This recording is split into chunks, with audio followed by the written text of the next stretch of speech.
ಅರಸರುಗಳ ಮೊದಲನೆಯ ಗ್ರಂಥದಿಂದ ವಾಚನ. ಅಧ್ಯಾಯ 7. ಸೊಲೊಮೋನನ ಅರಮನೆ. ಸೊಲೊಮೋನನು ತನ್ನ ಅರಮನೆಯನ್ನು 13 ವರ್ಷಗಳಲ್ಲಿ ಕಟ್ಟಿಸಿ ಮುಗಿಸಿದನು. ಅವನು ಕಟ್ಟಿಸಿದ ಲೆಬನೋನಿನ ತೋಪು ಎನಿಸಿಕೊಳ್ಳುವ ಮಂದಿರ 44 ಮೀಟರ್ ಉದ್ದ, 22 ಮೀಟರ್ ಅಗಲ, 13.5 ಮೀಟರ್ ಎತ್ತರವಾಗಿತ್ತು. ಅದರ ಮಾಳಿಗೆಗೆ ದೇವದಾರಿನ 3 ಸಾಲು ಕಂಬಗಳು, ಅವುಗಳ ಮೇಲೆ ಇಡಲಾದ ದೇವದಾರಿನ ತೊಲೆಗಳು ಆಧಾರವಾಗಿದ್ದವು. ಸ್ತಂಭಗಳ ಮೇಲಿರುವ ತೊಲೆಗಳ ಮೇಲೆ ದೇವದಾರಿನ ಹಲಗೆಗಳಿಂದ ಮಾಡಿದ ಮಾಳಿಗೆ ಇತ್ತು. ಸ್ತಂಭಗಳು ಪ್ರತಿಯೊಂದು ಸಾಲಿನಲ್ಲಿ 15ರಂತೆ ಒಟ್ಟು 45 ಇದ್ದವು. ಬೆಳಕು ಎದುರೆದುರಾಗಿ ಬೀಳುವಂತೆ 2 ಗೋಡೆಗಳಿಗೆ 3 ಸಾಲು ಬೆಳಕು ಕಿಂಡಿಗಳಿದ್ದವು. ಎಲ್ಲ ದ್ವಾರಗಳು ಬೆಳಕು ಕಿಂಡಿಗಳು ಚತುಷ್ಕೋನಾಕಾರವುಳ್ಳವುಗಳು. 3 ಸಾಲು ಬೆಳಕು ಕಿಂಡಿಗಳು ಎದುರಿಗೆದುರಾಗಿದ್ದವು. ಇದಲ್ಲದೆ ಸೊಲೊಮೋನನು ಒಂದು ಕಂಬ ಮಂಟಪವನ್ನು ಕಟ್ಟಿಸಿದನು. ಅದರ ಉದ್ದ 22 ಮೀಟರ್, ಅಗಲ 13.5 ಮೀಟರ್. ಅದರ ಮುಂದುಗಡೆಯಲ್ಲಿ ಒಂದು ಪಡಸಾಲೆ ಇತ್ತು. ಆ ಪಡಸಾಲೆಗೆ ಕಂಬಗಳು, ಮೆಟ್ಟಲುಗಳು ಇದ್ದವು. ಇದಲ್ಲದೆ ಅವನು ಸಿಂಹಾಸನದ ಮಂದಿರವನ್ನು ಕಟ್ಟಿಸಿದನು. ಅವನಲ್ಲಿ ನ್ಯಾಯ ತೀರಿಸುತ್ತಿದ್ದುದರಿಂದ ಅದಕ್ಕೆ ನ್ಯಾಯ ಮಂದಿರ ಎಂದು ಹೆಸರಾಯಿತು. ಇದರ ಎಲ್ಲ ಗೋಡೆಗಳು ನೆಲದಿಂದ ಮಾಳಿಗೆಯವರೆಗೆ ದೇವದಾರುವಿನ ಹಲಗೆಗಳಿಂದ ಹೊದಿಸಲಾಗಿದ್ದವು. ನ್ಯಾಯ ಮಂದಿರದ ಹಿಂದಿನ ಪ್ರಾಕಾರದಲ್ಲಿ ತನಗಾಗಿ ಅರಮನೆಯನ್ನು, ತನ್ನ ಹೆಂಡತಿಯಾದ ಫರೋಹನ ಮಗಳಿಗಾಗಿ ಇನ್ನೊಂದು ಮನೆಯನ್ನು ಕಟ್ಟಿಸಿದನು. ನ್ಯಾಯ ಮಂದಿರದ ಹಾಗೆ ಇವುಗಳನ್ನು ಕಟ್ಟಿಸಿದನು. ಈ ಎಲ್ಲ ಮಂದಿರಗಳನ್ನು, ಅವುಗಳ ಸುತ್ತುಗೋಡೆಗಳನ್ನು, ದೊಡ್ಡ ಪ್ರಾಕಾರದ ಸುತ್ತುಗೋಡೆಯನ್ನು, ಅಸ್ತಿವಾರದ ಮೇಲಿನಿಂದ ಕಡೆಯವರಸೆಯವರೆಗೆ ಅಳತೆಗೆ ಮೇರೆಗೆ ಕೆತ್ತಲ್ಪಟ್ಟಂತ 2 ಮಗ್ಗಲಿಗೂ ಗರಗಸದಿಂದ ಕೊಯ್ಯಲ್ಪಟ್ಟಂತ ಶ್ರೇಷ್ಠವಾದ ಕಲ್ಲುಗಳಿಂದ ಕಟ್ಟಿದನು. ಅಸ್ತಿವಾರಕ್ಕೆ ಪ್ರಯೋಗಿಸಿದ ಶ್ರೇಷ್ಠವಾದ ದೊಡ್ಡ ಕಲ್ಲುಗಳು 8-10 ಮೊಳ ಉದ್ದವಾಗಿದ್ದವು. ಅಸ್ತಿವಾರದ ಮೇಲಣ ಭಾಗಕ್ಕೆ ಅಳತೆಯ ಮೇರೆಗೆ ಕೆತ್ತಿದ ಶ್ರೇಷ್ಠವಾದ ಕಲ್ಲುಗಳನ್ನು, ದೇವದಾರಿನ ಮರವನ್ನು ಉಪಯೋಗಿಸಿದರು. ಒಳಗಣ ಪ್ರಾಕಾರವೆನಿಸಿಕೊಳ್ಳುವ ಸರ್ವೇಶ್ವರನ ಆಲಯದ ಪ್ರಾಕಾರಕ್ಕೂ ಅರಮನೆಯ ಪ್ರಾಕಾರಕ್ಕೂ ಹೇಗೋ ಹಾಗೆಯೇ ಎಲ್ಲ ಮಂದಿರಗಳ ಸುತ್ತಲಿರುವ ದೊಡ್ಡ ಪ್ರಾಕಾರಕ್ಕೆ 3 ಸಾಲು ಕಲ್ಲಿನ ಕಂಬಗಳು, 1 ಸಾಲು ದೇವದಾರುವಿನ ಮರದ ಕಂಬಗಳು ಇದ್ದವು. ಕಂಚಿನ ಕಂಬಗಳು ಹಾಗೂ ದೇವಾಲಯದ ಉಪಕರಣಗಳು. ಅರಸ ಸೊಲೊಮೋನನು ಟೈರ್ ಪಟ್ಟಣದಿಂದ ಹೀರಾಮ್ ಎಂಬುವನನ್ನು ಕರೆಸಿದನು. ಇವನು ನಫ್ತಾಲಿ ಕುಲದ ಒಬ್ಬ ವಿಧವೆಯಲ್ಲಿ ಟೈರ್ ಪಟ್ಟಣದ ಒಬ್ಬ ಕಂಚುಗಾರನಿಗೆ ಹುಟ್ಟಿದವನು. ಜಾಣನು, ತಾಮ್ರದ ಕೆಲಸದಲ್ಲಿ ನಿಪುಣನು, ಅನುಭವಶಾಲಿಯೂ ಆಗಿದ್ದ ಇವನು ಅರಸನ ಬಳಿಗೆ ಬಂದು ಅವನ ಎಲ್ಲ ಕೆಲಸವನ್ನು ಮಾಡಿದನು. ಅವನು 2 ಕಂಚಿನ ಕಂಬಗಳನ್ನು ಮಾಡಿದನು. ಅವು 8 ಮೀಟರ್ ಎತ್ತರವಾಗಿದ್ದವು. ಅವುಗಳ ಸುತ್ತಳತೆಯು 5.3 ಮೀಟರ್. ಇದಲ್ಲದೆ ಅವನು ತಾಮ್ರವನ್ನು ಎರಕ ಹೊಯ್ದು ಕಂಬಗಳ ಮೇಲೆ ಇಡುವುದಕ್ಕಾಗಿ 2.2 ಮೀಟರ್ ಎತ್ತರವಾದ 2 ಕುಂಭಗಳನ್ನು, ಒಂದೊಂದಕ್ಕೆ 7 ಕುಂಭದ ಮೇಲೆ ಹಾಕುವುದಕ್ಕಾಗಿ ತಾಮ್ರದ ಸರಿಗೆಯ ಜಾಲರಿಗಳನ್ನು ಮಾಡಿದನು. ಇದಲ್ಲದೆ ಅವನು ತಾಮ್ರದ ದಾಳಿಂಬೆ ಹಣ್ಣುಗಳನ್ನು ಮಾಡಿ ಅವುಗಳನ್ನು ಕಂಬಗಳ ಮೇಲಣ ಪ್ರತಿಯೊಂದು ಕುಂಭದ ಜಾಲರಿಯ ಸುತ್ತಲೂ 2 ಸಾಲಾಗಿ ಸಿಕ್ಕಿಸಿದನು. ಕಂಬಗಳ ಮೇಲಿರುವ ಕುಂಭಗಳ ಒಡಲು 1.8 ಮೀಟರ್ಗಳವರೆಗೆ ಕಮಲಾಕಾರವುಳ್ಳದಾಗಿತ್ತು. ಆ ಕುಂಭಗಳ ಮೇಲಿನ ಭಾಗದಲ್ಲಿ ಒಡಲಿನ ಸುತ್ತಲೂ ಜಾಲರಿಯ ಹೊರಗೆ ದಾಳಿಂಬೆ ಹಣ್ಣಿನ ಆಕಾರವುಳ್ಳ ಗುಂಡುಗಳಿದ್ದವು. ಪ್ರತಿಯೊಂದು ಕುಂಭದ ಸುತ್ತಲೂ 200 ಗುಂಡುಗಳನ್ನು ಸಾಲಾಗಿ ಸಿಕ್ಕಿಸಿದನು. ತರುವಾಯ ಅವನ 2 ಕಂಬಗಳನ್ನು ದೇವಾಲಯದ ಮಂಟಪದ ಬಳಿಯಲ್ಲಿ ನಿಲ್ಲಿಸಿ, ಬಲಗಡೆಯ ಕಂಬಕ್ಕೆ ಯಾಕೀನ್ ಎಂದು, ಎಡಗಡೆಯ ಕಂಬಕ್ಕೆ ಬೋವಜ್ ಎಂದು ಹೆಸರಿಟ್ಟನು. ಅವನು ಕಂಬಗಳ ಮೇಲೆ ಕಮಲ ಅಲಂಕಾರವನ್ನು ಮಾಡಿ ಅವುಗಳ ಕೆಲಸವನ್ನು ಮುಗಿಸಿದನು.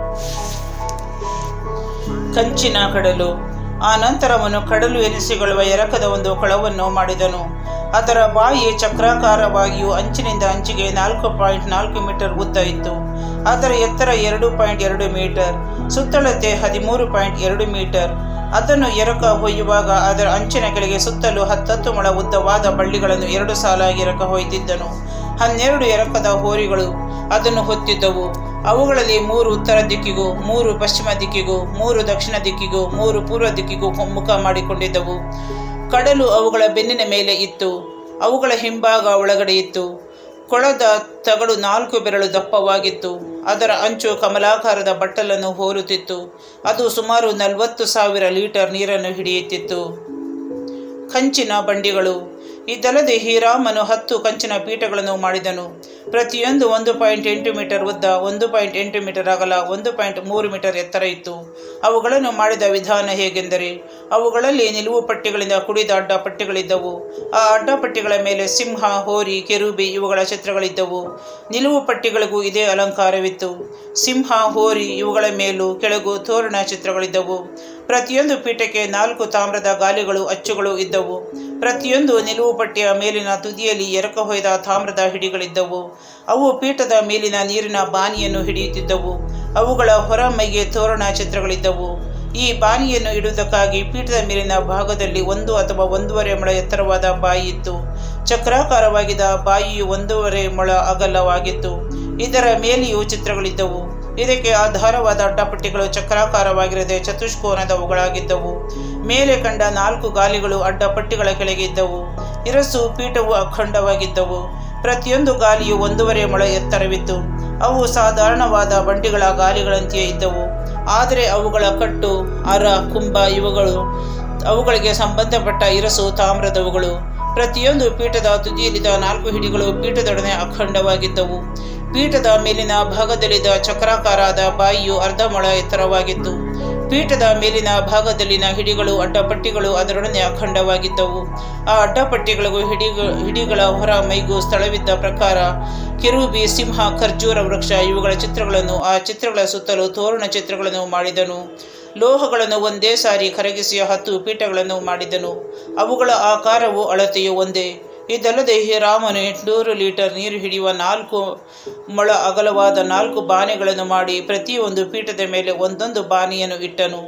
5 ಪೀಠಗಳನ್ನು ದೇವಾಲಯದ ಬಲಗಡೆಯಲ್ಲಿಯೂ 5 ಪೀಠಗಳನ್ನು ಎಡಗಡೆಯಲ್ಲಿಯೂ ಇಟ್ಟನು.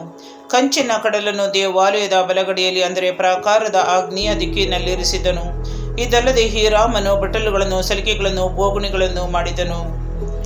ದೇವಾಲಯದ ಉಪಕರಣಗಳ ಪಟ್ಟಿ. ಹೀರಾಮನು ಸೊಲೊಮೋನನ ಅಪ್ಪಣೆಯಂತೆ ದೇವಾಲಯಕ್ಕಾಗಿ ಮಾಡಿದ ಒಟ್ಟು ಸಾಮಾನುಗಳು ಯಾವುವೆಂದರೆ 2 ಕಂಬಗಳು, ಅವುಗಳ ಮೇಲಿನ 2 ಕುಂಭಗಳು, ಕುಂಭಗಳ ಮೇಲೆ ಹಾಕಲು 2 ಜಾಲರಿಗಳು, ಜಾಲರಿಗಳ ಮೇಲೆ 2 ಸಾಲಾಗಿ ಸಿಕ್ಕಿಸಲು ತಾಮ್ರದ 400 ದಾಳಿಂಬೆ ಹಣ್ಣುಗಳು, 10 ಪೀಠಗಳು, ಅವುಗಳ ಮೇಲಿದ 10 ನೀರಿನ ಬಾನೆಗಳು, ಕಂಚಿನ ಕಡಲು, ಅದನ್ನು ಹೊರುವ 12 ಎರಕದ ಹೋರಿಗಳು, ಹಂಡೆ, ಸಲಿಕೆ ಹಾಗೂ ಬೋಗುಣಿಗಳು. ಹೀರಾಮನು ಅರಸ ಸೊಲೊಮೋನನ ಅಪ್ಪಣೆಯಂತೆ ಸರ್ವೇಶ್ವರನ ಆಲಯಕ್ಕಾಗಿ ಈ ಎಲ್ಲ ಸಾಮಗ್ರಿಗಳನ್ನು ಒಪ್ಪ ಹಾಕಿದ ತಾಮ್ರದಿಂದ ಮಾಡಿದನು. ಅರಸನು ಜೋರ್ಡಾನ್ ತಗ್ಗಿನಲ್ಲಿ ಸುಕ್ಕೋತಿಗೂ ಚಾರೆತಾನಿಗೂ ಮಧ್ಯದಲ್ಲಿರುವ ಮಣ್ಣು ನೆಲದ ಕುಲುಮೆಯಲ್ಲಿ ಎರಕ ಹೊಯ್ಸಿದನು. ಸೊಲೊಮೋನನು ತಾನು ಮಾಡಿಸಿದ ಸಾಮಗ್ರಿಗಳು ಅನೇಕವಾಗಿದ್ದುದರಿಂದ ಅವುಗಳ ತಾಮ್ರದ ತೂಕ ಇಷ್ಟೆಂಬುದನ್ನು ನಿರ್ಧರಿಸಲಾಗಲಿಲ್ಲ.